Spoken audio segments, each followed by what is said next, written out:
یعنی اب آپ اندازہ کریں کہ آج بھی پاکستان میں غالب طور پہ جو کتابیں پڑھائی جاتی ہیں وہ ہمارے ہندوستانی علماء کی لکھی ہوئی، انہوں نے محنت کی۔ اب آپ دیکھیں کہ آپ کے ہاں تفسیر میں تفسیر معارف القرآن ہے، اسی طرح تفسیر بیان القرآن ہے، اور تفسیر معارف القرآن بھی دو ہے، حضرت مفتی محمد شفیع رحمۃ اللہ علیہ اور محمد ادریس خان دہلوی رحمۃ اللہ علیہ۔ اچھا، اسی طرح آپ دیکھیں کہ بذل المجہود ہے، شرح ابی داؤد ہے، اسی طرح دیکھیں آپ اوجز المسالک ہے، شرح موطا امام مالک ہے، اسی طرح آپ دیکھیں کہ لامع الدراری شرح بخاری ہے، اسی طرح آپ دیکھیں کہ کوكب الدری شرح ترمذی ہے، اسی طرح دیکھیں اشعۃ اللمعات ہے۔ یہ ساری ہمارے ان بزرگوں کی محنتیں ہیں جو دارالعلوم دیوبند سے اور سہارنپور سے اور ندوہ سے آئے۔ پاکستان کے علماء میرے سر آنکھوں پر میرے سر کے تاج ہیں سارے علماء، لیکن ان میں بہت کم ایسا آدمی پیدا ہوا جس نے کوئی ایسی کتاب لکھی ہو جو پوری دنیا میں پڑھی جاتی ہے۔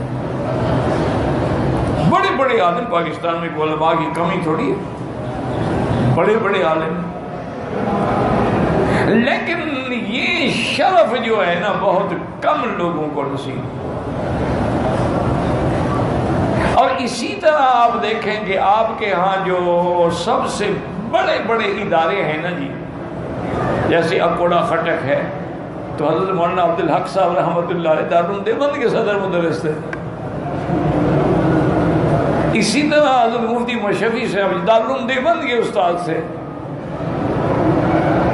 یعنی جتنے ہمارے بڑے بڑے مدارس ہیں نا، جو چوٹی کے مدارس ہیں جن کا مرتبہ ہے، خیر المدارس خیر جلندری ہے، تو یہ سارے ہمارے ان اکابر کی محنتیں ہیں جو آج تک چل رہی ہیں۔ ہمارے ہاں بڑے بڑے علماء پیدا ہوئے، انہوں نے ہر باطل کا مقابلہ کیا ہے، قادیانیت کا مقابلہ کیا ہے، شیعت کا مقابلہ کیا ہے، بریلویت کا مقابلہ کیا ہے، اہل بدعت کو للکارا ہے، اور اگر مقتدرہ طبقے نے کوئی ظلم کیا تو ان کے سامنے بھی سیسا پلائی ہوئی دیوار بن گئے، اور جو نئے نئے فتنے سر اٹھا رہے تھے ان علماء کی محنت سے کچلے گئے۔ اللہ نے بڑی خدمات ہیں، لیکن یہ ہے کہ یہ خدا کی قدرت ہے نا بھئی، اب اس میں اعتراض نہیں ہوتا، یاد رکھیں۔ اب دیکھیں نا، دین عربی ہے، قرآن عربی ہے، میرا مدنی عربی ہے، جنت کی لغت عربی ہے، لیکن جو ہماری حدیث کی سب سے اہم کتابیں ہیں جن کو ہم سیاہ ستہ کہتے ہیں، کتب ستہ کہتے ہیں، وہ ساری کسی عربی نے نہیں لکھی۔ اب یہ اللہ کی مرضی ہے بھئی۔ اب سب سے اہم کتابیں کیا ہیں؟ بخاری اور مسلم ہے، اس کے بعد سنن ترمذی ہے، سنن نسائی ہے، اسی طرح سنن ابن ماجہ ہے، سنن نبی، یہ ہیں سیاہ ستہ، یہ ساری اجمیوں نے لکھی ہے۔ امام بخاری کو عربی تھے، وہ تو بخارا بدخشاں کے رہنے والے تھے، وہی پیدا ہوئے۔ اسی طرح اب آپ دیکھ لیں کہ کوئی نساپور میں پیدا ہوا، کوئی اصفہان میں پیدا ہوا، کوئی سجستان میں پیدا ہوا، ایک عرب نے بھی کسی سیاہ ستہ میں سے ایک کتاب بھی نہیں ہے۔ اب یہ اللہ کی مرضی ہے، کسی کا اعتراض تو نہیں عربوں پر نا۔ تو ان لوگوں نے اتنا محنت کی ہے کہ اب آپ دیکھیں کہ ایک بہت بڑے عالم تھے مصر کے، فوت ہو گئے، اللہ ان کی قبر پہ کروڑوں رحمتیں فرمائے، چونکہ مصر نے بھی بڑے بڑے علماء پیدا کیے۔ جامعۃ الازہر جو ہے اس کا ایک تاریخ میں مقام ہے۔ وہ ہندوستان کے دورے پہ آئے تو انہوں نے دارالعلوم دیوبند میں جب تشریف لے گئے نا تو علامہ انور شاہ کاشمیری رحمۃ اللہ علیہ موطا امام مالک پڑھا رہے ہیں۔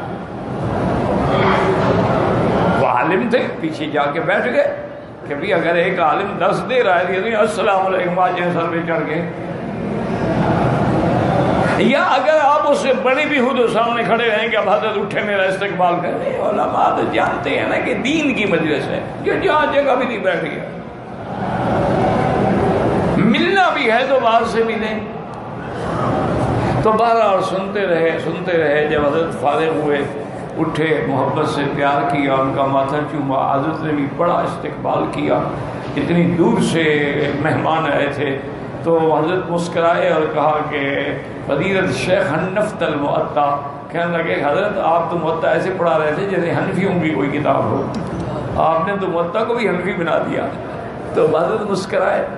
وہ بارہ کہنے کا معنی تو انہوں نے جا کے پھر ایک تاریخی جملہ کہا تھا جو آج تک لکھا ہوا کتابوں میں موجود ہے.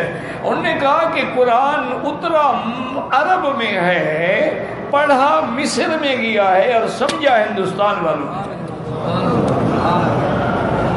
یہ کوئی معمولی بات نہیں ہے، یہ کوئی معمولی بات ہے. اور کہنے والا کون ہے؟ جامعہ ازہر کا استاد جو ان کا رئیس ہے، بڑا ہے.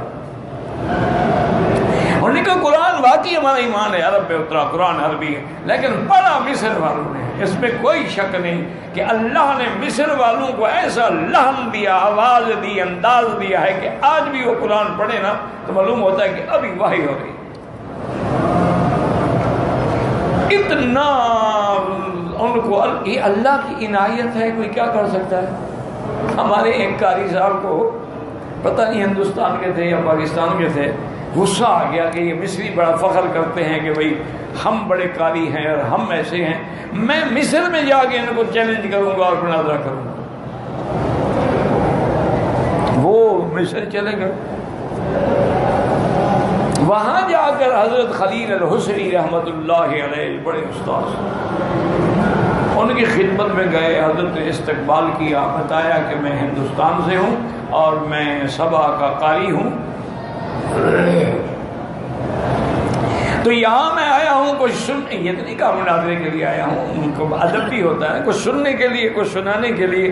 تو انہوں نے فرمایا کہ حضرت آپ ایسا کریں کہ آپ میرے مہمان خانے میں بیٹھے، آپ میرے مہمان ہیں، میرا کسی سے وعدہ ہے، میں ان کو مل کے جلدی سے جلدی واپس آتا ہوں. آپ جب تک میرے مہمان خانے میں بیٹھے ناشتہ کریں، چائے پئیں. تو ان کی چھوٹی بچی تھی، ایک 8 سال 9 سال کی، اس کو حکم دیا کہ بھی یہ حضرت تشریف لائے ہیں، قاری ہیں ہندوستان سے، ان کو ناشتہ بھی کراؤ، چائے وائے پلاؤ، قہوہ پئیں، چائے پئیں، اور اگر یہ برا نہ مانے تو ان سے قرآن بھی سنو تاکہ ان کی تم شاگرد بن جاؤ. ایک ہوتا ہے کہ سنو تب بھی آدمی شاگرد بنتا ہے، ایک ہوتا ہے کہ پڑھو تب بھی شاگرد بنتا ہے. ایک سماعت ہوتا ہے، ایک سنانے کے لیے ہوتا ہے. واپس چلے گئے تو واپس آئے تو دیکھا کہ بچی کا موڈ ذرا اچھا نہیں ہے. تو آپ نے پوچھا بیٹی کیا بات ہے، تم نے چاچے کا قرآن سنا ہے؟ اس نے کہا حضرت میں نے سنا ہے، سورۃ یوسف سنائی ہے، یوسف علیہ السلام کو بھائیوں نے اتنا عذاب نہیں دیا جتنا اس قاری صاحب نے دیا. یہ تو سورۃ یوسف ایسے پڑھ رہے ہیں کہ حضرت یوسف قبر میں تڑپ جائیں. ان کو تو پڑھنے ہی نہیں آتا، یہ کہاں کا قاری آ گیا ہے. تو یہ ان کا مقام ہے، اللہ نے دیا ہے، ہمیں ماننا چاہیے. ہم ان کا یعنی اس پڑھنے میں مقابلہ نہیں کر سکتے. اور اسی طرح انہوں نے کہا کہ سمجھا ہندوستان میں گیا ہے کہ شیخ الہند رحمۃ اللہ علیہ مالٹا میں قید ہو کے انہوں نے ترجمہ قرآن لکھا ہے. نہ کوئی کتاب ہے، نہ کوئی مرجع ہے، نہ کوئی چیز ہے، اور آج تک ان کے مطابق کوئی ترجمہ نہ لکھ سکا. یہ اعزاز ہے، جس کو چاہے اللہ دے دے، اللہ نواز دے. اور اللہ تبارک و تعالی ہمیں سب کا احترام، سب کا اکرام کرنے کی توفیق عطا فرمائے. تو حضور نے فرمایا کہ اللہ